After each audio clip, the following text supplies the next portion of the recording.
रात के 3 बजे कुरीलिया के जंगलों के ऊपर एक पुराना एंटोनॉव AN-26 कार्गो प्लेन हवा में रास्ता बनाते हुए आ रहा था। प्लेन की लाइट ब्लिंक कर रही थी, लेकिन आज उसके नीचे कोई एयरपोर्ट नहीं था। नीचे सिर्फ गहरा अंधेरा था और गांव के सोए हुए लोग। और फिर एक के बाद एक 6 बड़े पैराशूट्स खुले और आसमान से कुछ गिरने लगा। ना कपड़े, ना राशन, बल्कि AK-47 rifles, rocket launchers, grenades, crates और हजारों कार्ट्रिजेस। गांव वालों ने समझा शायद कोई UFO यानी एलियन शिप आया है, लेकिन जब सुबह हुई, जमीन पर हथियारों का ढेर था, मेड इन बुल्गारिया लिखे संदूक और बारूद की बू हवा में हर तरफ फैल गई थी। क्या हुआ था उस रात? किसने प्लेन भेजा था? और सबसे बड़ी बात, ये हथियार किसके लिए गिराए गए थे? दोस्तों, एक सी आवर में आप सबको खुशामदीद। ये था 18 दिसंबर 1995, वेस्ट बंगाल का एक छोटा सा डिस्ट्रिक्ट कुरीलिया। रात इतनी ठंडी और सख्त थी कि जमीन से लेकर आसमान तक सिर्फ धुंध और हवा का सन्नाटा था। लेकिन एक चीज जो हवा के कान चीर रही थी, वो था एक कार्गो प्लेन का इंजन जो कि बहुत लो फ्लाइंग कर रहा था। ये प्लेन किसी एयरपोर्ट पर लैंड करने नहीं जा रहा था, इसका मिशन कुछ और था। प्लेन लैटविया का था, मॉडल एंटोनॉव 26, और उसमें 5 लैटवियन क्रू मेंबर्स, एक British arms dealer Peter bleach, एक डैनिश आदमी किंग पीटर डेवी और एक इंडियन भी था। ये प्लेन रशिया से चला था, रूट बदलते हुए थाईलैंड, पाकिस्तान और फिर इंडिया की एयर स्पेस में घुस गया था। लेकिन हैरत की बात ये थी कि किसी रेडार ने इसे पहचाना ही नहीं।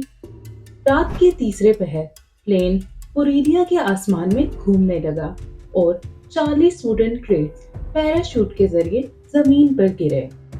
हर क्रेट के अंदर 300 AK-47 राइफल्स, 25 9mm वाले pistols, 2 snipers, 2 night vision binoculars और 100 से ज्यादा ग्रेनेड और 16,000 गोलियां मौजूद थी और वजन 4 टन से भी ज्यादा था। सुबह जब गांव वालों ने इतने ज्यादा हथियार देखे तो लोग हैरान थे। पुलिस भी घबराई हुई थी और मीडिया तो इस खबर के बाद पागल हो गया था।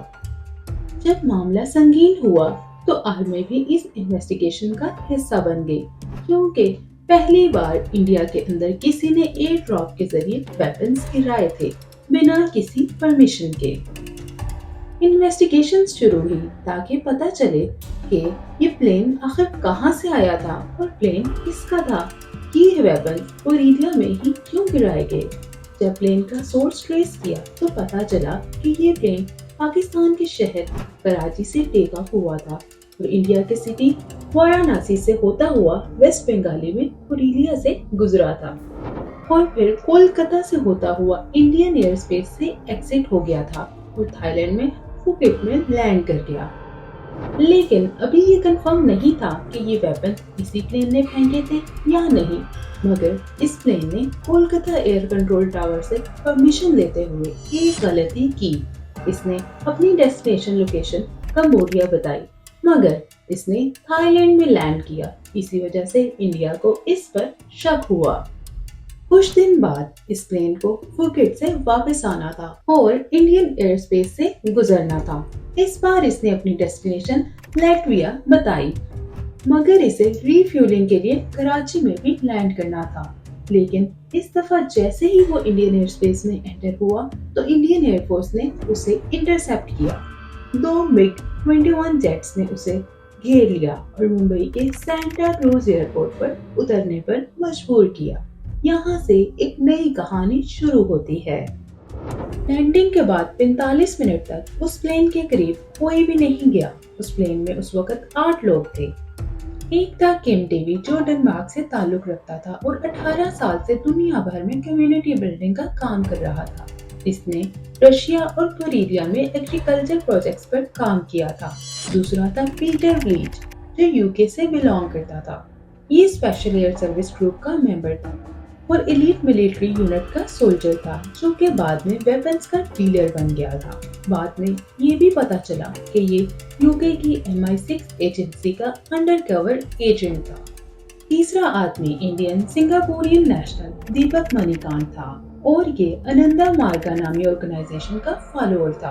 दिलचस्प बात ये थी कि बोरीलिया में जहां वेपन्स एयर ड्रॉप हुआ था, वहां थोड़े ही फासले पर अनंदा मार्गा ऑर्गेनाइजेशन का हेडक्वार्टर था। प्लेन में बाकी 5 लोगों का ताल्लुक लैटविया से था। 45 मिनट के बाद किम डेवी, जो डेनिश सिटीजन था, उसने कुछ डॉक्यूमेंट्स लिए और एयरपोर्ट से निकल गया और कई साल तक उसका कोई अता पता नहीं चल सका। उसके जाने के बाद सिक्योरिटी फोर्सेस ने प्लेन का घेराव किया और 7 क्रू मेंबर्स को अरेस्ट कर लिया। प्लेन में से वेपन से रिलेटेड चले हुए डॉक्यूमेंट्स और अनंदा मार्गा के हेडक्वार्टर की तस्वीर मिली। केस क्लियर था कि ये वेपन्स एयर ड्रॉप इसी प्लेन ने किया है। जब इन्वेस्टिगेशंस हुई, एक नई बात सामने आई। पीटर ब्लीच ने बताया कि उसे डेवी ने ऑर्डर दिया था कि वेपन्स का एक कंसाइनमेंट बुल्गारिया से अरेंज करना है, जो बंगाली मिलिट्री इस्तेमाल करेंगी। उसे शक हुआ कि ये इलीगल यूज के लिए हो सकते हैं, इसलिए उसने यूके इंटेलिजेंस एजेंसी को भी इन्फॉर्म किया, मगर उसे अपना काम जारी रखने का कहा गया।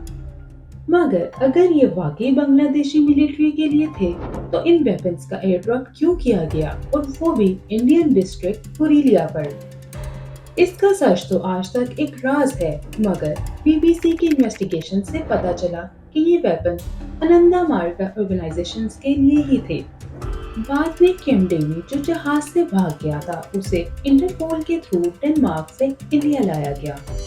उसने बताया कि मैं रॉ और MI5 के साथ काम कर रहा था और ये अनंदा मार्गा ऑर्गेनाइजेशन के लिए गिराए गए थे।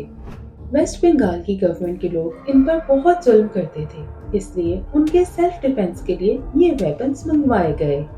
ये मिशन इंडिया के अंदर एक पॉलिटिकल सेटअप था ताकि लेफ्ट फ्रंट गवर्नमेंट को डिस्टेबलाइज किया जा सके।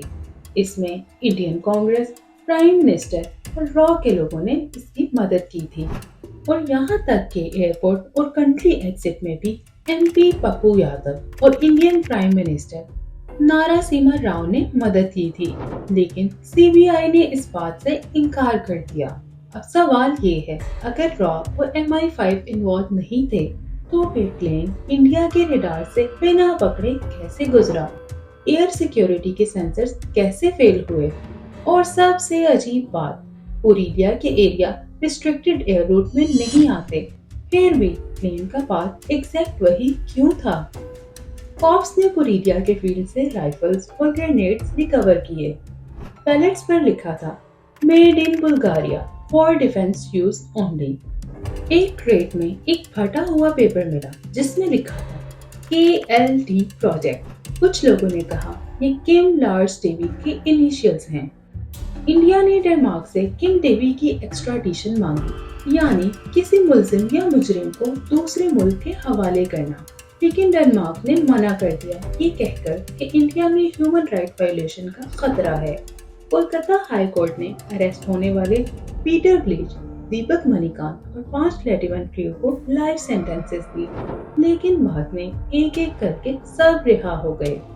5 लेफ्टिनेंट क्रू मेंबर्स को जेल में ही रशियन सिटीजनशिप दे दी गई और 2000 में प्यूटिन की रिक्वेस्ट पर माफ करके रिहा कर दिया गया। 2004 में पीटर ब्लीच को प्रेसिडेंट APJ अब्दुल कलाम ने माफ कर दिया। बहुत बातें बनी कि ब्रिटिश गवर्नमेंट के प्रेशर पर ये रिहाई की गई है और तब से ये केस इंटरनेशनल पॉलिटिकल रिडल बन गया। कुछ एक्सपर्ट्स कहते हैं ये एक फेल्ड CIA ऑपरेशन था। कुछ मानते हैं कि ये रॉ और ब्रिटिश इंटेलिजेंस का कंट्रोल्ड फेलियर था।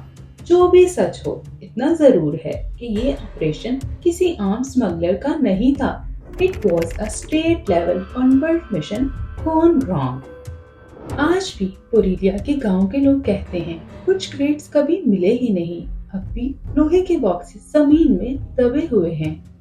ये मिस्ट्री इतनी गहरी है कि इंडियन एजेंसीज ने भी इसकी फाइल क्लोज कर दी, लेकिन क्वेश्चन अब भी खुले हैं। क्या ये पॉलिटिकल रिवेंज था या किसी फॉरेन पावर का फेल्ड टेस्ट मिशन? सबसे बड़ा सवाल, आखिर बोरीलिया क्यों? अगर आपको वीडियो पसंद आई हो तो लाइक करें, शेयर करें और सब्सक्राइब करें। اگلی ویڈیو تک کے لیے اللہ حافظ۔